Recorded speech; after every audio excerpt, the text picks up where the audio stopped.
Hello YouTube.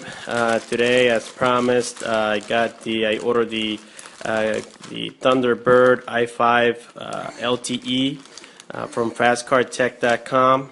This phone is also known to be the Goophone i5 LTE. Usually Android Cell, that's the name that they have right now.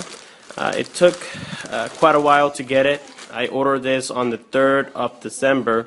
Today it's the 17th, and finally I got it. I paid for fast DHL shipping, as you can tell from the bag, and I just got it today. Okay, so the purpose of this video, of course, is just to do the unboxing.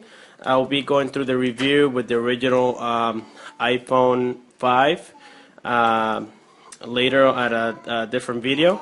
But first, let's do the main thing. Let's unbox this. Let's see what's inside the